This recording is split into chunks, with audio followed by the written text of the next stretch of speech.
കോട്ടയത്ത് കനത്ത മഴയെ തുടർന്നുണ്ടായ മണ്ണിടിച്ചിലിൽ വീട് തകർന്ന് പൂഞ്ഞാർ കൈപ്പള്ളി സ്വദേശി ജോസഫിൻ ജോണിയും അമ്മ റെജീനയും മരിച്ചു. ഫയർഫോഴ്സ്, പോലീസ്, റവന്യൂ അധികൃതർ എന്നിവർ സ്ഥലത്തെത്തി രക്ഷാപ്രവർത്തനങ്ങൾ നടത്തിയെങ്കിലും ജീവൻ രക്ഷിക്കാനായില്ല. പ്രദേശത്ത് കൂടുതൽ മണ്ണിടിച്ചിലിന് സാധ്യതയുണ്ടെന്ന് അധികൃതർ മുന്നറിയിപ്പ് നൽകിയിട്ടുണ്ട്.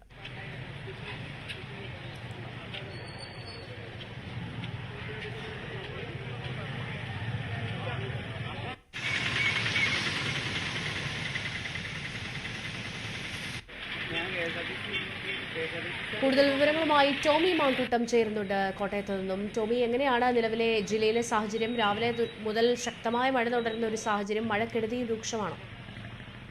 കോട്ടയം ജില്ലയുടെ കിഴക്കൻ മേഖലയിൽ പെയ്യുന്ന കനത്ത മഴയെ തുടർന്ന് വിവിധയിടങ്ങളിൽ ഉണ്ടായ ശക്തമായ ഉരുൾപൊട്ടലിലും മണ്ണിടിച്ചിലിലും മരണം രണ്ടായി. പൂഞ്ഞാർ കൈപ്പള്ളി ജോസഫിൻ ജോണിയും അമ്മ റെജീന ജോണിയുമാണ് മരിച്ചത്. ജോസഫിന്റെ മൃതദേഹം രാവിലെ കണ്ടെടുത്തിരുന്നു. എന്നാൽ അമ്മ റെജീനയുടേത് ഉച്ചയോടുകൂടിയാണ് കണ്ടെടുത്തത്.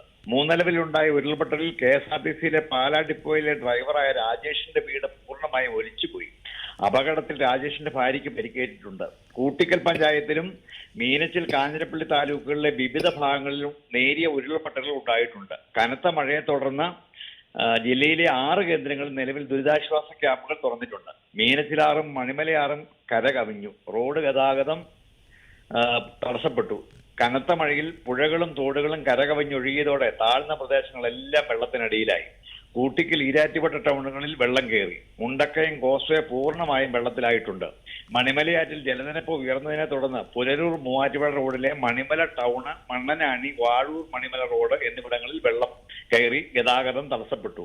കൂടാതെ പാലാ, ഈരാറ്റുപേട്ട റോഡിൽ മൂന്നാനി ഭാഗത്തും കൊട്ടാരമറ്റത്തും വെള്ളം കയറി ഗതാഗതം തടസ്സപ്പെട്ടിരിക്കുകയാണ്.